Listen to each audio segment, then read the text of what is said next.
want people to be true to themselves and live the life they want on the terms they want and be able to attain what they want. So whatever that is for them. And then I'm going to work within their definition of success, right? I'm not going to impose what my definition is. My definition may be, buying a farm out in wherever, right? So right. Not everyone wants a farm. Nobody cares. So they might want something very different for themselves. Like one of the most exciting things for me is watching people meet their own definition of success and what they want. And to me, that's like, there is nothing better than that. So I want them to tell me, if they're being true to themselves, what's the life they want? What are the things that they, on the terms that they want and the things that they want to attain in their life? And if they're able to meet those things, that to me is success. And if I can be a part of that and aim them toward that goal and help them reach those places, that to me is success.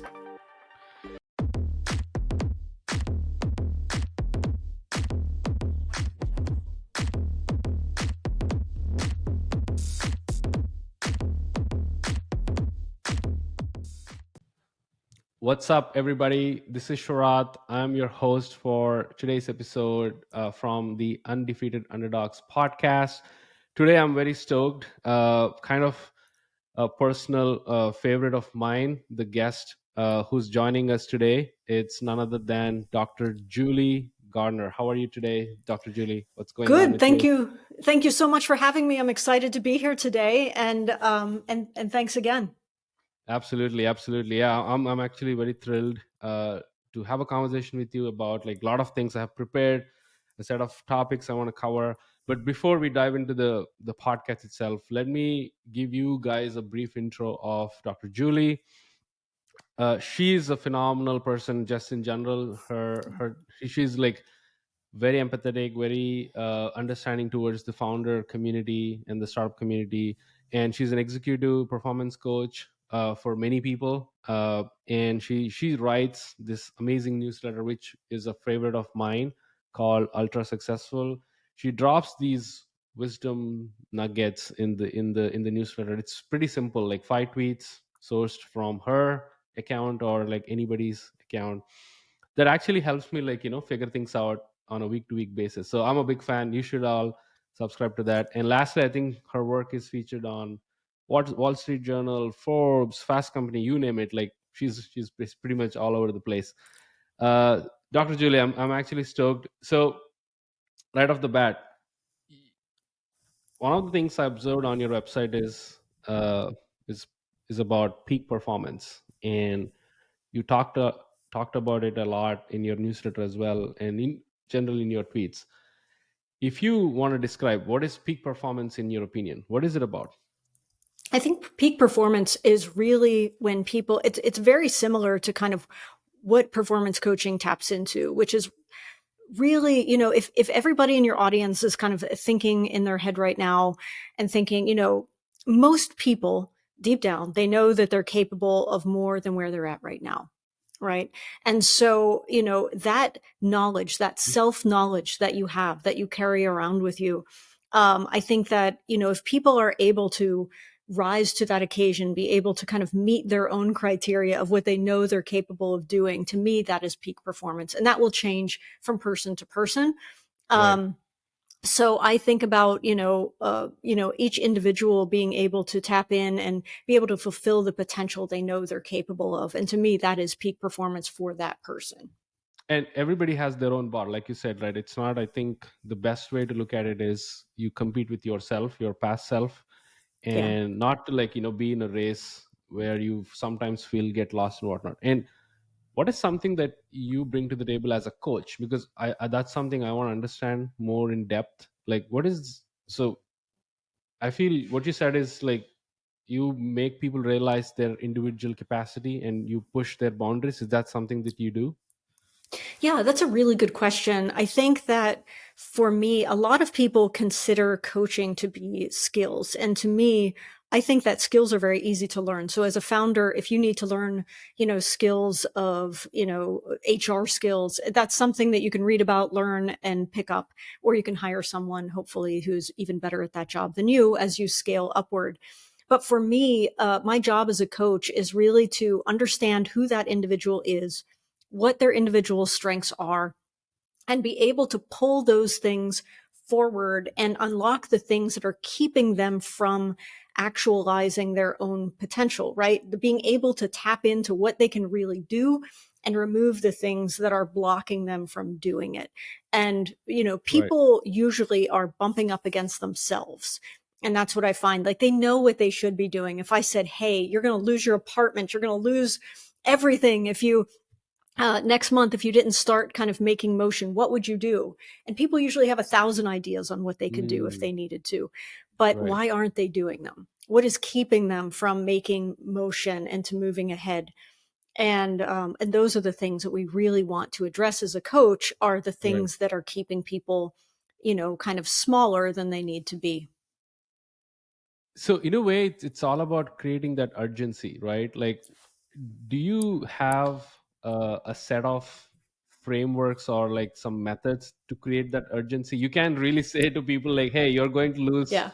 your apartment or your assets the next day, right? I think and it also sometimes feels a little pushy, but Hmm. what is something that you do based on their individual personas, according to their situation? The thing about VC funded founders, if you have a VC fund that you're working with, is that there's always only a limited amount of time that you have in runway before you have to raise next. You only have a certain amount of money. And so really thinking about, like, Hmm.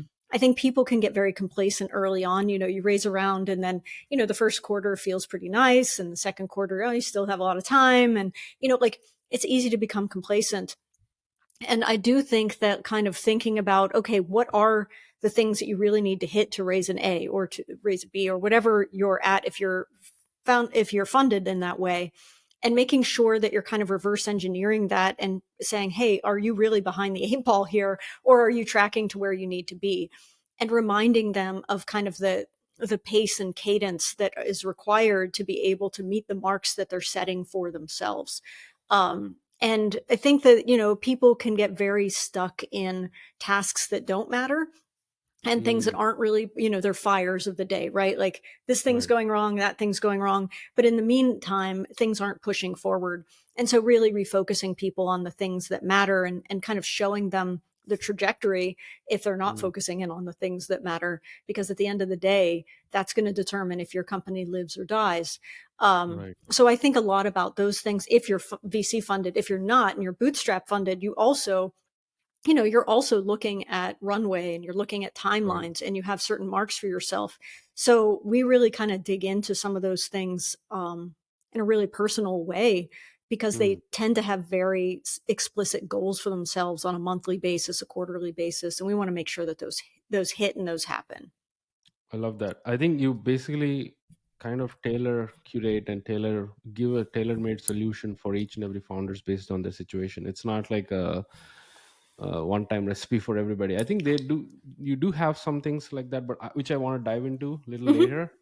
But let's take a step back, and I want to understand how Dr. Julie got into this in the first place. Like, what made you motivate to like decide like, okay, I'm going to go and be like a coach for forever in the rest of my life? Because I think I want to understand the roots of it so that the audience can, like, take make more of like a relevant story to you.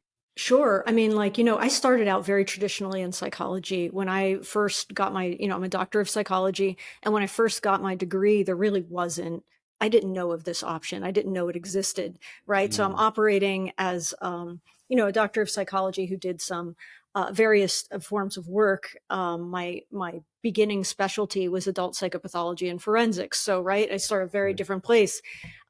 But in this specialty, oftentimes, companies will ask you to advise on products. And so you advise on a number of different products, looking at them from a psychological lens.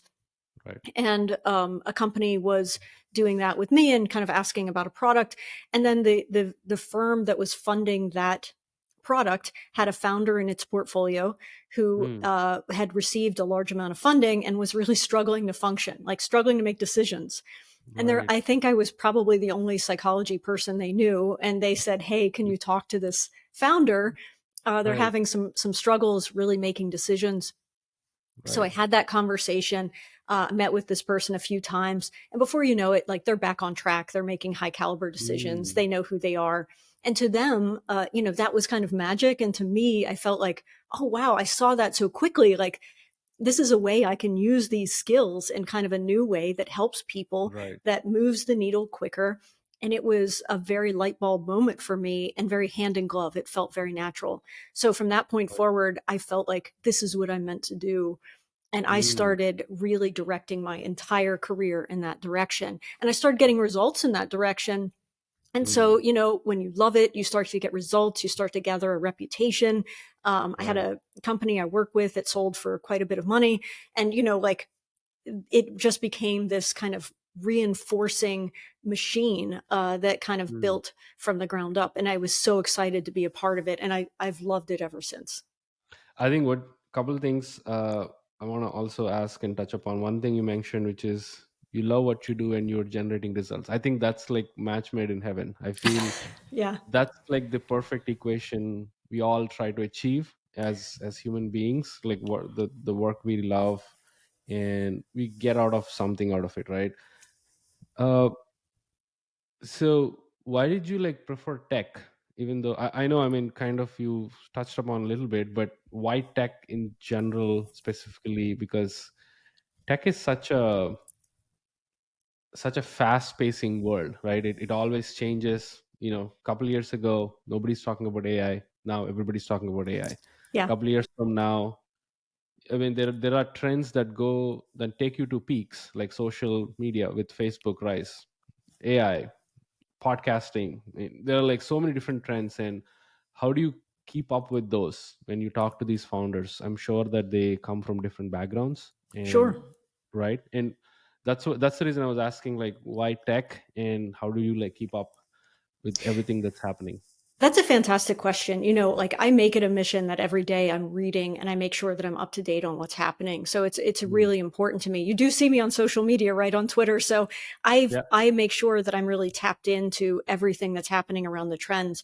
But even for example, when the pandemic hit, I was online with a university in Hong Kong looking at, trends in finances and what they were predicting with the markets because I have clients who are doing, in finance. So Right. it's my job to really cut across industries and understand what's happening in Mm. the larger trends. But I don't have to be an expert in every industry because I'm working on it. My work is with people. And so, Mm. like, people and their mindset and what's going on. So I have to understand the trends. So if they said, oh, Silicon Valley Bank is really stressing me out. I couldn't come to the table and say, oh, what's happening with them? Like I would have Right. to know kind of what's going on to understand the magnitude of the stressor. Right. I have to understand what's being, the structure of tech companies. I have to understand the trajectory of them and how they work and general operational um, Right. ways in which that they operate to be able to be good at my job. But I think at the same time, my expertise is really in the people, and that's Right. where I bring value.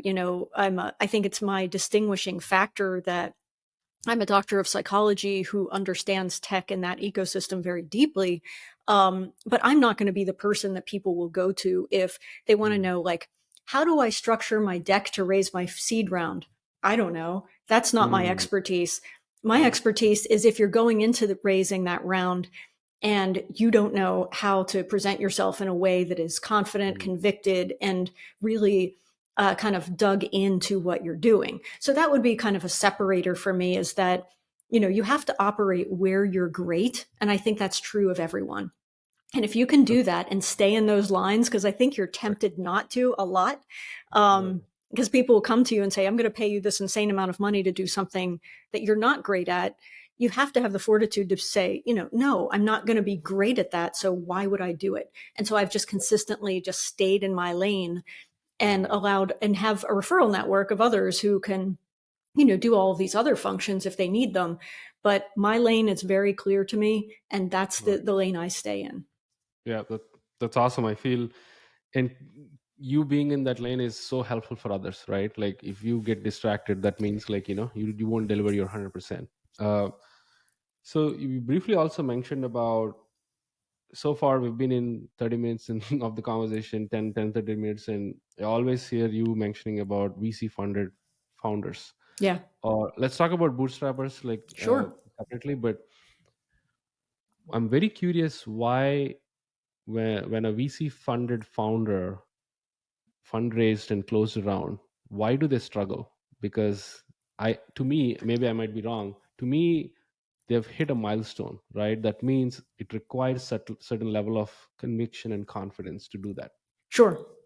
That to me is like a high, right? They hit a milestone. Why do they go to a low? Why what's happening in their mind, in your experience?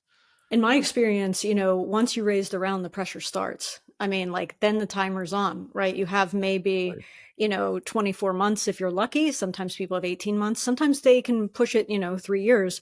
But this is when the clock starts, and you better start producing. You need to Right. have certain markers that they expect you to hit. You better Right. have, product market fit. You better have a path to Right. profitability. I mean, like, and it's someone else's money, and they're going to Right. be demanding of you on the outside. So I think that there's a different kind of pressure Mm.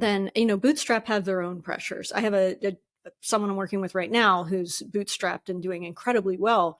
And they often take huge chances because, sometimes they'll take bank loans, sometimes they'll do, Mm. a number of different things to get their startup off the ground. The But with VC funded founders, it can seem really cushy, right? Like, hey, you just got $8 million in your seed round. What are you worried about? But now you have to put up. You have to make sure that Yeah. you're stepping up to the plate and you're actually making good on it, because when you move forward, you have people you're sending updates to your investors on a regular basis. They want to see that things are happening. You have to be, constructing a team. You're expected to move quickly. Oftentimes you don't know how to construct that team, right? Like, you're a Mm. founder who maybe their background is in, I don't know, business development, and now you're hiring a team of engineers. Like, Mm. oh my God, how do you do that? Like, how do you vet them? How do you begin Right. to construct this group? um, Right. how are you going to spend this money? How do you do it judiciously? So, I mean, there's so many different, I think, things that go through their mind as well. And they see people who are doing incredibly well. Mm. But there are a number of people who will fold. And that's not Mm. uncommon, right? You see VC funded companies close, Mhm. crash, unwind all the time. Mhm. And you don't want to be one of those stories either, because now you're not just failing for yourself, you're failing in public, you're failing in front of others, you're Mm. tanking other people's money who put millions of dollars into you, and now Right. you're going down the drain. So I think that there's a lot of pressures internally around that. Do you think the pressure is coming from just because of money or anything else? I think it's personal. I mean, no one wants to fail, let alone fail in public and in front of other people. So I think that that's a challenge, right? I think that there's a lot of pressure around, I think if you look at Twitter, you're going to feel as though everyone else has wild success and it's fast, right? And that is the Everybody's a opposite. overnight success, right? Everybody, yeah. And, but the truth of it is, it's a long slog and it is Mhm. hard.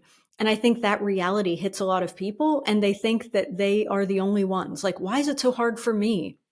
In truth, it is hard for everyone. Mm. Why am I not, like, hitting on something immediately? In truth, most people aren't hitting on it immediately. So I do think that the veneer and kind of this shiny thing that we see on social media is not, Mm.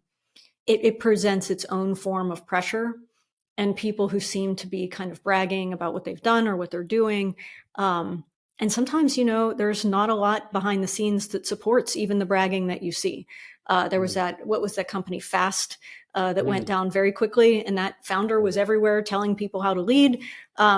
It turns out, it was kind of a challenge. So Mm. I do think that there are examples sometimes online that make people believe things that are not true. Yeah, absolutely. I think mostly it's the balance, right? Like, you have to be very cautious about what you're getting into, Hmm. and when you especially are doing things in public. Why do you think founders fear failure? I think, is it like a mindset thing, or is it like more of like an intuition that as humans, like we tend to avoid failure because that gives us pain, makes us uncomfortable, and puts us in a very weird position, especially the things we do as a startup founder in public, right? It's not like we're doing in closed doors. Yeah, I mean, I think that you hit on a couple of really great things. One is that like we always want to avoid things that bring us pain, and we want to avoid things that we fear, right? Whether it's a spider, we're afraid of a spider, or if it's something like failure, which is much more public and in front of others oftentimes. But I think the other thing that we don't think about is that founders tend to be, if you're going out to raise money and you're going forward, you tend to be somebody who is okay in competition. You like to compete, you want to win, Mhm. you're driven, and people who love to win and love to compete also hate to lose. And I think that there's something about that is also an ego wound that we don't talk about, right? Mm. You have high conviction, you're excited about this thing, you to come to the table and you're able to push something forward, you know, and then you get kind of slapped in a different direction. That's hard for everyone, and you may deep down feel very how should we say, like taken down a bit by that. And Right. it can really wound people for a while. It devastates some people where they don't decide to start companies again, right? They decide to, well, I'm just going to go and, get a job and, offer my skills elsewhere. And there's nothing wrong with that. But Right. it can really be devastating for folks. People can get quite, depressed and certainly Mm. struggle very, very deeply. Um, because they do have this level of belief, and when things crash or when things don't go well, it can really, as high as it gets as low on the other end of it. Yeah, absolutely. I think it's a roller coaster ride. So Yeah. given it's always hard. Startups are hard. If it's so easy, everybody have done it like a million Yeah. times by now. If that's the case, why do founders hire coaches like you? Meaning, the point I want to make is, if you go see athletes, like go take NBA or NFL or any of these Hmm. competitive, like major league sports, nobody's has done it all by themselves. No athlete, right? They always get help, seek help Hmm. from coaches, from someone. They can be their fathers or their like parents or someone, right? Like Sure. Tiger Woods was literally coached by his father. Hmm. LeBron James' coach was like someone who said, "Hey, you can do it." Like things of that nature. And do you think like the seeking help, is it like some culture that we miss? And if so, what's your observation there? I think that a lot more founders have coaches than you probably realize because their coaches don't talk about it, and neither do the Oh, founders, right? So I right. do think that it's very prevalent, and you're seeing it more in later stage founders because it's expensive. But if it's in Yep. earlier stage founders, you're seeing it with people who are, for example, Alexis Ohanian and his fund, a certain percentage of the fund has to be used for founder benefits. So many Mm, founders will use it for coaching and things like that. I don't see it personally as seeking help. I see it as seeking an edge, right? Like if you're moving ahead, you mm, want to do everything possible to ensure your success. And I think that this is one more tool at your disposal if you want it, to be able to move forward. And I think you need different coaches for different stages, perhaps, or maybe different coaches for different needs. I don't think every coach is right for every person. I certainly don't think I'm right for every person. But I do think that, what it can do is to really help that person overcome some internal obstacles that they have, sometimes in leadership, sometimes having hard conversations like conflicts. You're going to have to fire people. mm, Like there are hard things along the way that people don't think about that, really can hold them back. And so this can really give you an advantage. And even if it means moving quickly, moving more quickly, that adds to your bottom line every single right. month that passes. That's interesting. That I don't know that, like, because, like you said, many of the founders and many of the coaches, they won't talk things publicly. Hmm. But I feel it. I think, in my personal experience, if someone is talking vulnerable things, that hey, I'm actually working with a coach, or a coach is like helping a founder, I think it it empowers like other folks, who thinks that, yeah, this is like the right path to pursue. It's not like, Yeah, it's not. it's very personal though, right? I mean, because sometimes you'll talk to founders and you'll be, with some folks, it will be very, very, like professionally only focused, but people bring their entire self into the office and, people's insecurities, their challenges, the things Mm, that they struggle with. A lot of those things come from places outside that office. And so you're right. talking about things that are inherently very personal. It's why like I will, like it to me it's always a flag if I see people talking about clients they've worked with. I don't really see that very fondly unless Mm, somebody has already said publicly that they work with me. mm, I would never say that I have ever worked with them unless they declare that themselves. Then I got think it. it's kind of fair game. But yeah, I think that like confidentiality is what allows people to open up to you and trust you. And if you don't have Got trust, I mean, you really have nothing. Got it. Yeah, makes sense. Makes sense. I think it's all personal choices. Uh, let's switch gears a little bit and talk about the founder coach relationship. Sure. You had like you know, many experiences with working with founders. What is like the best? I would call it as a formula that you implemented with working with the founder as a coach. Is how's the bond flows? It's not like a it should be much more than like a session, right? It should be like a relationship with you're having with, like, the other person, a bond. So how do you describe the founder coach relationship? I think about it as like an in-depth, like kind of consulting relationship with very high ethical expectations and very high expectations around absolute candor on both sides, right? Right. I expect them to be really forthcoming with me, Mm, and they should expect me to be very forthcoming with them. And in fact, it's very, very common for me to say before we start off, usually I have like kind of a brief screening call prior to taking someone on as a client to see if that's something that's going to be a good fit. Um, mm, and I'll tell them, before we kick off, I'll say, just remember, I'm your friend in this process. It may not always feel that way because, right. my goal is really like sometimes I'm going to really have to hold you to the wall with things, but I also want you to be very candid with me. And if I'm ever Right. pressing too hard or there's something that is challenging, I expect you to let me know that. I ask them, how do you best, how does someone best work with you? What Right. is the way you like to be communicated with? Most people that I work with say, give it to me straight, be Mm, straightforward, but there are some people who say, hey, like, I will need someone who eases into this relationship a bit. It takes me a while to trust people. Like, that's fine. mm, So I have to meet them where they're at, but I also set the expectation that like, we're going to be really candid with each other and that's expected. But everything you say to me is, protected. And it will be something that's kind of kept between us. But yeah, it is a really close relationship. I'll have people who text me if something is really, I mean, really going wrong or really challenging. I'll have emergency calls if things are happening right. that, are very challenging for for the company or for them Right. personally.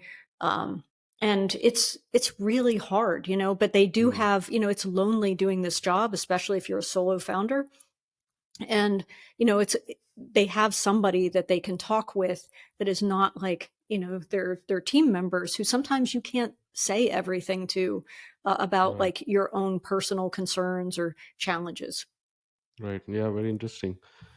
Let's also talk about the science behind peak Sure. performance, right? I feel like I want to ask, I want to get into technicality.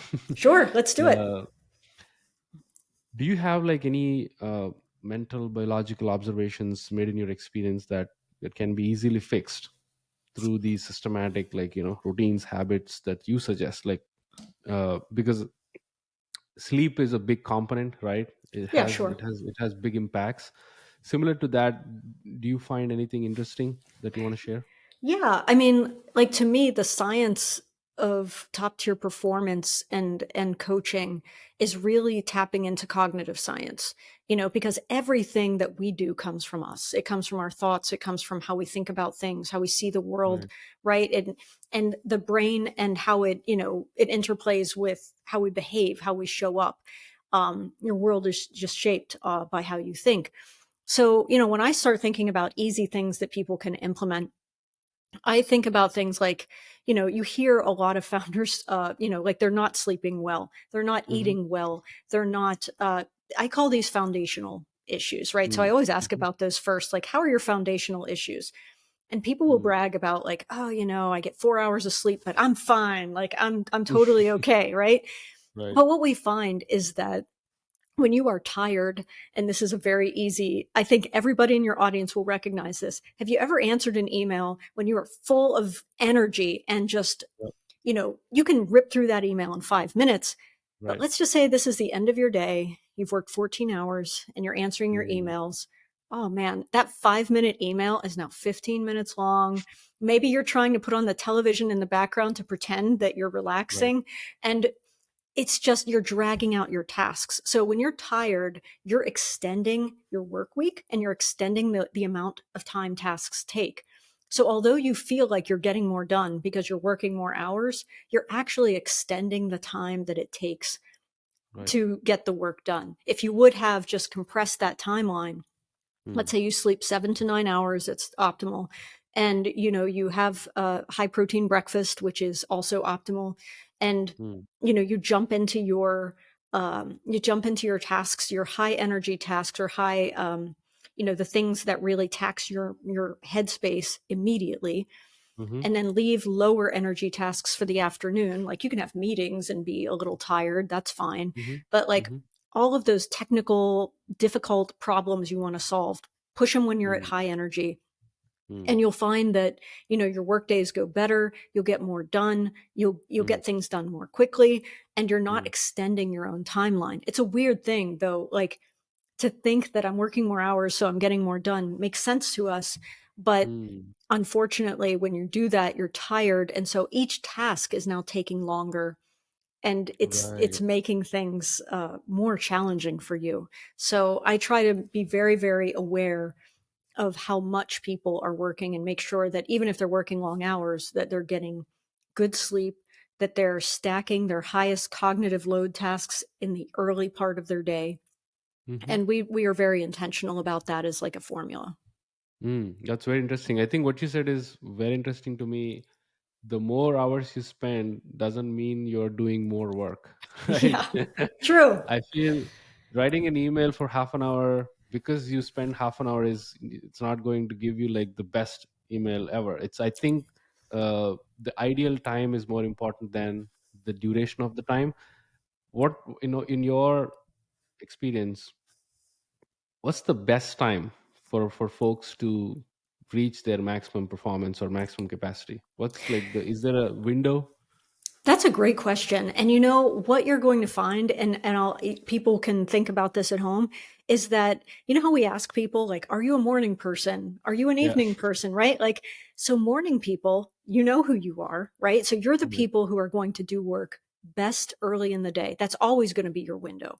So you look at people who are naturally, I'm a naturally a morning person, which maybe annoys some, but it's like my pattern. So I can get up at 5 or 5:30 and really do some work early before my day starts. And I feel like I rip through it. If other Mm, people are morning people, that's going to be your pattern too. And then mm, usually with morning people, you'll do work early in the morning. Great. Afternoon's going to be okay. Once we hit mm, 2 or 3, it starts to really go downward. If you're not someone who's a morning person, however, you know that too. And so I wouldn't stack it in the morning. Like that's not going to be your window.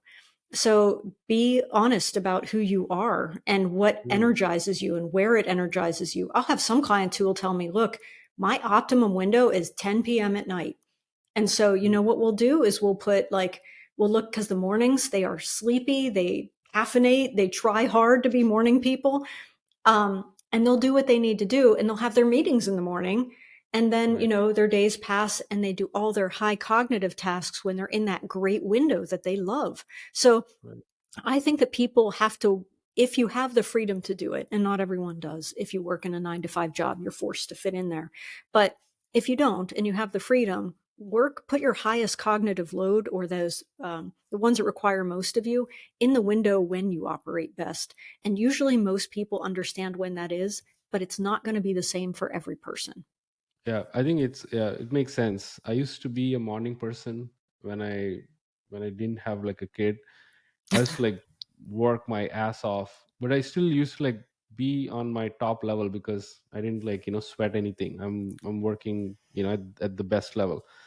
Uh, no, I think what you said is absolutely true. It differs. Right now, my best performance is post 9 a.m. because I Hmm. couldn't wake up at like 5 a.m. for whatever reason. Getting 8 hours sleep is game changing. 7 to 8 Yes. hours. It's going to like change a lot of things we do. You talked briefly about like habits in a Hmm. sense, routines and systems, right? Couple questions there. One, uh, what are some habits that you suggest or you kind of impose on founders to like, hey, you have to do this if you want to reach out to a peak performance? Question number two is, what are some habits that you 100% impose on them to avoid? Like, hey, getting 4 hours sleep even though you're a night owl, not going to work, right? uh any, So any yeah. So habits that I think are that I would impose on everyone is, and this is going to sound, I guess, I don't know how it's going to sound to your audience, but like, I think the most important habit is how you think. So like, people will often, you'll notice that people have a pattern, and they'll revert to certain ways of thinking about things that are sometimes, they can be optimistic, always seeing the glass, half full. Awful. You can Yeah. notice that some people will be minimizing. They'll almost like always be hedging, like, oh, well, I hope to get this done by the end of the week.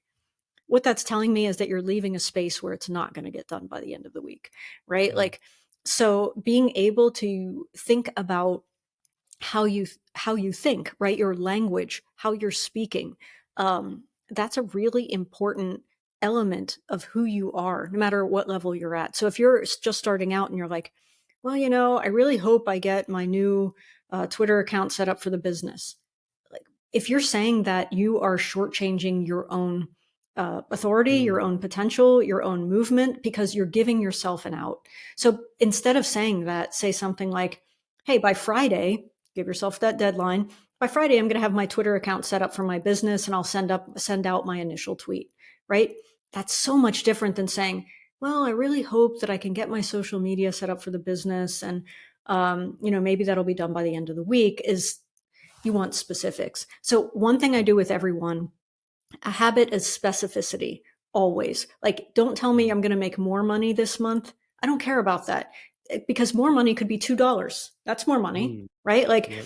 so like, tell me you're going to make an additional 10, 20,000 in revenue. Okay. Like, that's something. So then we get really specific, and specific makes people track. So if you say to yourself, I'm going to make an extra $1,000 this month, or I asked you, hey, like, how do you make more money next month? You could probably tell me how you could make more money. But if I say, no, you have to, like, tell me how you'd make $1,000 more next month, your mind's Mm, going to go in a completely different direction. You're going to mm, start forming strategies. You're going to start thinking about ways you could get that exact dollar amount. And that's what I want from people, whether they're starting out or doing quite well. Like, get specific. So I think mm, that's something that I push for all the time, along with like those kind of mental habits and how they talk about things, because that translates to their teams if they're not alone. mm, And telling your team, like, let's make more money this month is nice, but like, mm, hey, I'm going to put 10K on the board, and we're all going to run toward it, and we're going to see if we hit that. And then you're tracking it every week. That's going to get you there so much more quickly. So I try mm. to really push for those things. And anything that you suggest to avoid? Any habit? Avoiding, like, I guess I would say the converse if I wanted to be lazy about this question, right? Like, I'd say, don't be Yeah. cognitively lazy and say, oh, we just should make more money this month, right? Um, Mm, so vagueness and that kind of stuff.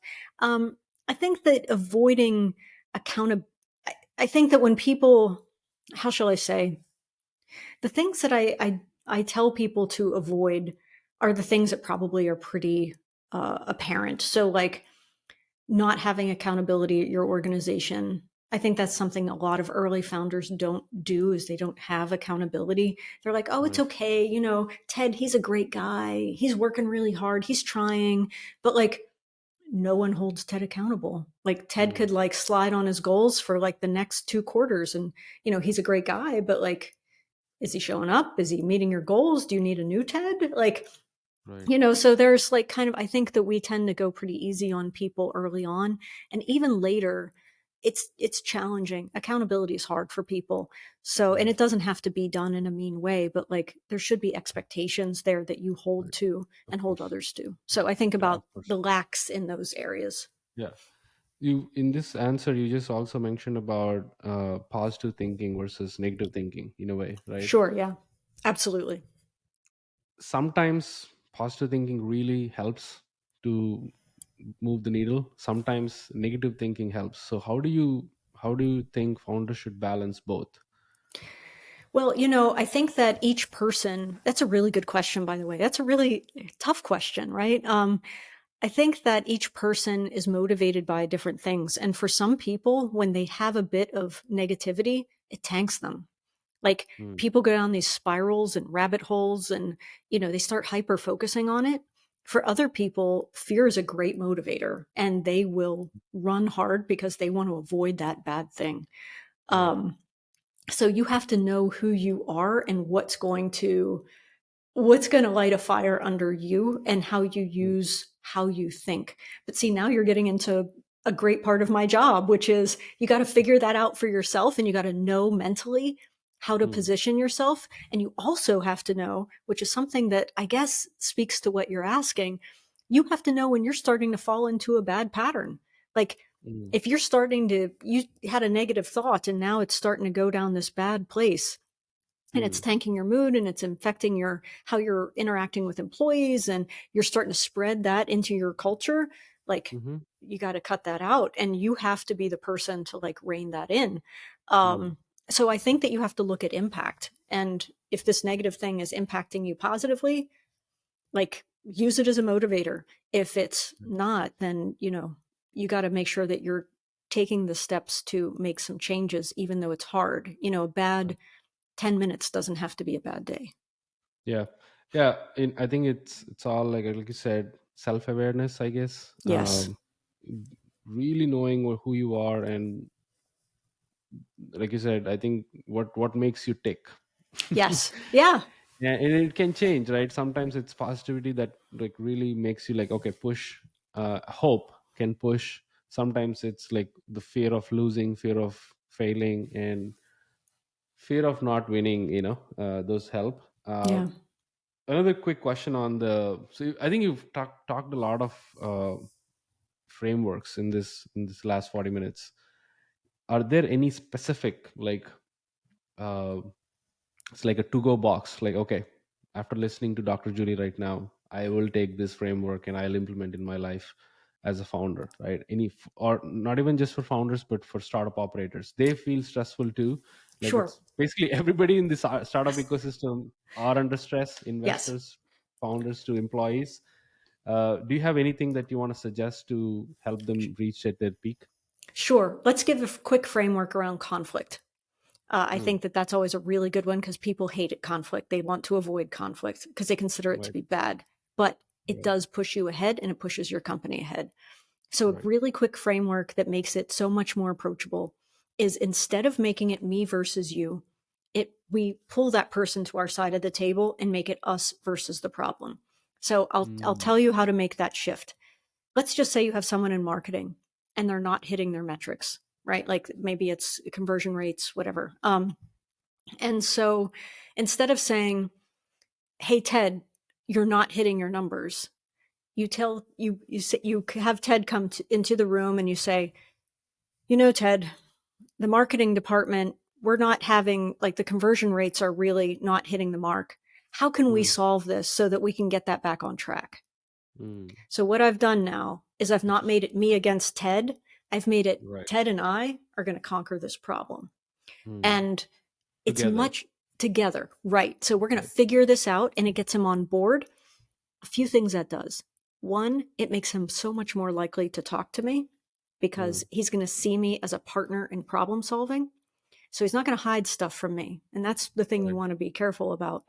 But the other thing is that, like it still drives accountability without harming the relationship. Right. And eventually, obviously, if these metrics don't happen, he's going to feel that heat. But it engages him in problem solving. So I think about conflict that way, always bringing the person to your side of the table. How are we going to fix this? And having them help you engage in fixing the problem, and you're a Right. partner with them. That's amazing. I think it really, uh, more than the progress people make, it really brings people together, right? Because it's inclusive. It's like let's fight together as a team, Yes, more than keeping them accountable on their head, which some people like really don't like, right? right. I like that a lot. I hope listeners, they can implement as quickly as possible. Let's talk about like peak success. How do you define it? Number one. Number two is, how do people measure it? Like you said, $2 for a beggar is peak success, Right, and getting 100 more billion dollars for Elon Musk is peak success, is because he's the world's richest. right, I'm not only talking about money. Money is something that we measure, but right. that's the follow up question. Like, how do you basically define and measure peak success? So for me, I want people to be true to themselves and live the life they want on the terms they want and be able to attain what they want. So whatever that is for them. And then I'm going to work within their definition of success, right? I'm not going to impose what my definition is. My definition may be, you know, buying a farm out and wherever, right? So like Right. not everyone wants a farm, nobody cares. So they might want something very different for themselves. Like one of the most exciting things for me is watching people meet their own definition of success and Mm. what they want. And to me, that's like there is nothing better than that. So I want them to tell me, if they're being true to themselves, what's the life they want? What are the things that they, that on the terms that they want, and the things that they want to attain in their life? And if they're able to meet those things, that to me is success. And if I can be a part of that and aim them toward that goal and help them reach those places, that to me is success. I love that so much, because a lot of times we try to, when I feel everybody does this exercise, right? It's not new. It's so Right. obvious. If you want to achieve something, you have to write down what you want to achieve. But the biggest problem, even I sometimes fall into the trap, is what when we write down or define what we want, we usually copy others, like Yeah. blatantly. We just copy, like, I want to be the next Steve Jobs, I want to be the next whoever it is, right? Right. And we try to include uh, what they did in our life, without knowing that it'll be super stressful. It'll, like, it'll take the actual you from you, Yeah. the authentic you. What exercise, or do you have like a set of questions that you know you teach founders to like avoid that distraction? Like, hey, not, don't copy, but maybe steal, get inspired from your heroes, right? Because your heroes are completely different from you. I think there is a really big movement to build in public. And I am Hmm. somebody who is not in favor of that movement.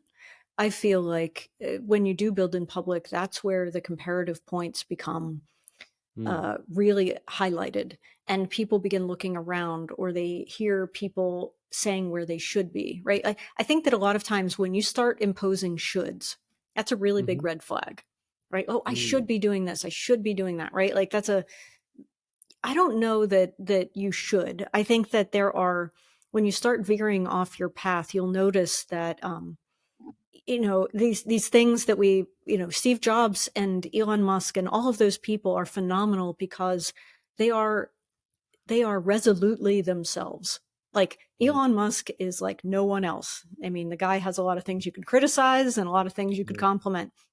Same goes with Steve Jobs. I mean, home life might have been a bit of a mess. Maybe that's not what you want in your future. He was very creative, however. He had incredible, skills and talents, and the way he led is often something that people don't copy because it was very top down. I mean, so there's a lot of ways in which we can be uniquely ourselves. And if you want to be great, I think the thing to reinforce in yourself is that, great people are never copies. They are Mm, themselves. They're on the cover of Forbes not because, they are somebody else. It's because of what they've done, because of what they've achieved and who they are. Um, right, and so really digging into that and being okay, like maybe you can pull a few ideas from Steve Jobs and that's great, and a few right. ideas from others, but try to keep yourself in a place where you're not looking at others while you're doing some of your most important work, and then be okay kind of opening that up a bit. Um, but yeah, unless your business relies on it, which, if you're running a podcast, it may rely on it. If you're doing some of these social things, it definitely relies on it. But if it doesn't, it's why you don't see a lot of people on social media who don't need it. And is that they feel like, it becomes a distraction. It pulls their focus. It makes them question themselves. And, Right. honestly, a lot of people are pretty mean on social media. And sometimes that kicks people around a bit. So, Mm, and if you're unsure about who you are, that has a much greater impact on you yeah. over time. No, I think building public. I've built my whole life, my career, because I've done things in public. So Yeah. I'm more of like the opposite person, which is I do see the essence of it and the flavor of it. Like you said, I get inspired and give people a chance to inspire and be kind. Again, not imposing or like forcing things, but Hmm.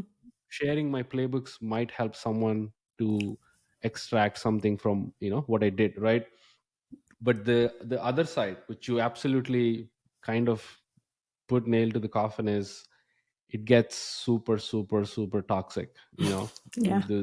It gets like racing you with others.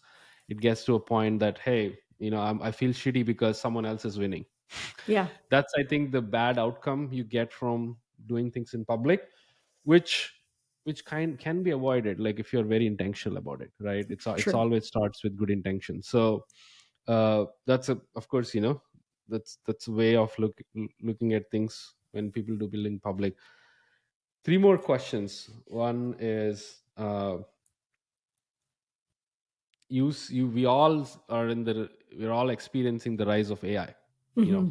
Pretty Yeah. much, it's going to be a deciding factor for many founders and startups. What do you think the role of AI plays in coaching? It's a great question. I think that AI can be a phenomenal uh, coach, I think, for a lot of very basic things. I think it will be. Like Mm, if you have any technical questions, how to construct a company, what to look for in your engineering hires, or whatever, marketing hires, great questions to ask. All of those things I think will be easily replaced. And I think it'll be a great thing, honestly. I do think that the thing that will distinguish the best coaches will be um, expertise, mm, brand, and personal connection, right? Like, I think that there are some things that will be challenging. I think human connection will always be a luxury. And I think that if you want somebody who could be immediately responsive to your unique psychology, you can't be trained on a model of millions of others, right? I mean, so it becomes this very exclusive white glove experience that is very personal. And I right. think that will be perhaps a distinguishing factor of more elite services. I think the rest will honestly be replaced. And I Mm, don't know that that's necessarily a bad thing. I think that if you're doing a job that can be easily replicated and there isn't a distinguishing value add, then you've got to think about how to uplevel yourself and perhaps offer more that can make you distinctive. right. That's, yeah. We'll see. I think the future lets Yeah, us know where we go, I think. But I do agree to you, which is AI is definitely a game changer. It's going to uplift you, like, yeah, instantly, like right off the bat. Like, you ask a question, it's really answering me. yeah. But I think what I see that it can replace is like the human connection. Right. right? And God forbid, unless like we build like robots that talk to us like, like people, Yeah, I could which see I it think though, right? we can. But even still, then I think it can replace kindness, and it can replace the human touch we usually like crave for each other. It Yeah. can never replace a mother, right? Even though it has great qualities. So mother to me is like the highest peak of humanity. Yeah. uh, but yeah, let's see. We never know, anything can happen, the world is weird. Yeah, it And is, and it's evolving quickly. So that's why I think, if there are some basic things that, coaches do, then, that will it's funny because, even with content, right? Like what's going to distinguish content? It will be, right, the source of that content. Because you can run right now, you can run a lot of things through AI and it's kind of wrong. right. Or at least it's not correct for many circumstances or situations. So you do have to be, I think that it's going to change the way we operate, both in good and bad. Yeah, we'll see. uh, in this conversation, as well as in most of your content, you talk about conviction and confidence, right? Yeah. And this is a personal question to me, and I hope it resonates with a lot of folks. I sometimes feel like peak level happiness and peak level like I'm on the top of the world, like type of thing. Whether it came from a dopamine hit, or I just kissed my kid, or he just hugged me, and whatever reason it is, like I'm like the best. Sometimes I feel like shitty, like I feel like wake up like, man, this is so hard to like even come out of that thought. Hmm. How do people maintain confidence and conviction, as in like it not necessarily, I don't want it to be like uh you know like going like a straight graph, but I Right. want to maintain at a consistent level so that I can be I don't want to go through like these highs and lows. Do you have any advice for people like me? I do. And like, I don't know that you're going to like this advice. So I think that humans are not built to be one thing 24/7. We are built with a Mm, variety of emotions and to be able to express those and to be able to feel those. So I think that the right. expectation that we are always at a consistent level is probably fairly unattainable. But I do Mm, think that if you want to look at how do I maintain more consistent confidence or positivity or, kind of being in that place, that's something we could talk about, which is when things dip. A few questions that I would probably ask that you may not want to answer in front of your viewers, you could think about in your head. But like, yeah. I would ask you, when things tend to dip, are there common stressors? Are there common things that you're thinking about? Are there Mm, things that are overwhelming for you? Is it right. overwhelm? Are there Mm, ways you're addressing that overwhelm and piecing things out so that you don't get to that place? So right. those are things that I'd start looking for themes. Like when I wake up and I'm stressed out, it just so happens it's always before, this particular meeting or having to have this particular conversation, Mm, or I have these particular tasks to do, or so you start to look for themes. You also want to look at overwhelm is a very common theme of many founders, and you right. start to think, well, let's piece that apart, because overwhelm is where paralysis begins to happen, and then paralysis makes you feel worse, and so that kind of cycles into a very negative place. So being able to piece that apart and tackle one thing at a time can actually Right. help pull people out of those spaces so they're not feeling that way. But yeah, so those are my twofold answer is: one, Right. not realistic to be great all the Mm, time, but secondly, I think that there are often themes when people are not in good spaces, and I right. would be interested in what those themes are if you look back. Absolutely. I completely agree with you. Not everybody's going to be great. I think you have to have like a realistic expectation. Yeah. Take I always refer to Steph Curry from Golden State Yeah. Warriors, basketball player. He's the world's greatest shooter. Yes. And he's sometimes does so many air balls. Like he shoots like so many air balls that feels like it doesn't even like, Yeah. realize that he's great. So sometimes you have these off days. Sometimes you have like 50 plus point, games. Like, I think I'm watching NBA playoffs right now. It's like phenomenal to see him like go like that. So couple of more follow-up questions, which Sure. is, how do you think people should, founders, especially people who are involved in startups, should set expectations, right? uh, it's really, I think, a tricky exercise. Sometimes, like you said, you can't live up to your own expectations, and which will lead you to not love yourself because you didn't meet those expectations. So a expectations. Number two is self love. Like, what do you how do you suggest people go expectations to, like, loving themselves? That's a really good, and it's actually a really complex question. I think that you have to pull love away from expectation, right? Like who you are, whether or not you succeed, your success is not reflective of you as a person. It's reflective of you and your business skills, right? Like, I mean, and all skills can be improved. There are Mm, surgeons who, you know, aren't successful and when they're helping people out and, they do quite well sometimes and sometimes they mm, don't. So I think that we have to pull apart our judgment of ourselves and our judgment of who we are in our business, right? Like those mm, are separate people. And oftentimes business becomes our identity.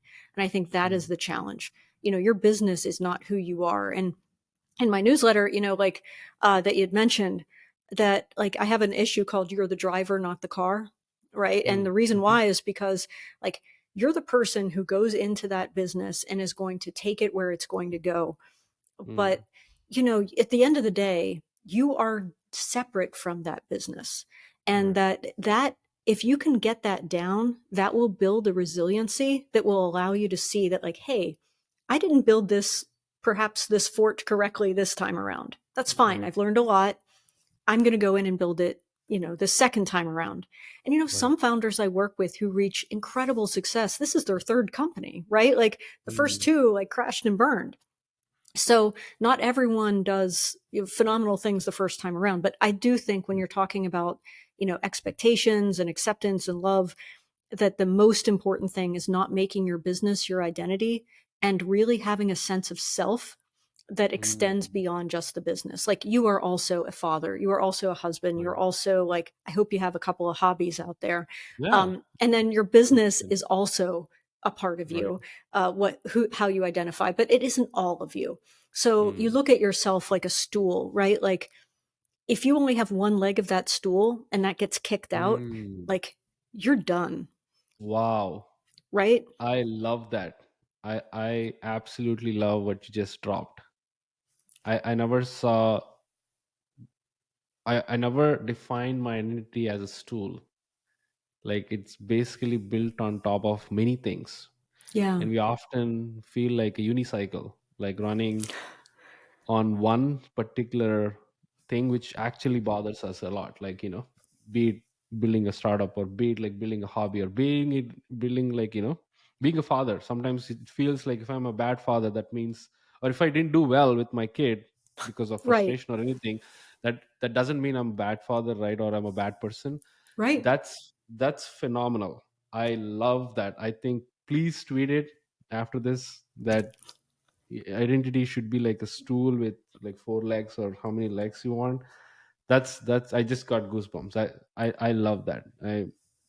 I want to, like, train my mind, like thinking, like that. That's so fascinating. Wow. Awesome. I'm loving this conversation. Thank you. We do this really fun, as well as, kind of like value filled questions, rapid fire. I just, ask five questions, like, what are the things that comes to your mind? Shoot it. First question, like the biggest mistake people make that can be easily avoidable. What do you think about it? They put discipline over motivation and they burn themselves out. Hmm, interesting. Your favorite book that you recommend in sleep, like when someone is just, like, asking you, like, you're about to bed, go to bed. What book you recommend to them? I'm going to go outside of your question and say I am really a big fan of interviews. I would Oh, watch okay. interviews with great people across fields, and I would take that route and mix it up. Oh, any specific interview that you want to plug?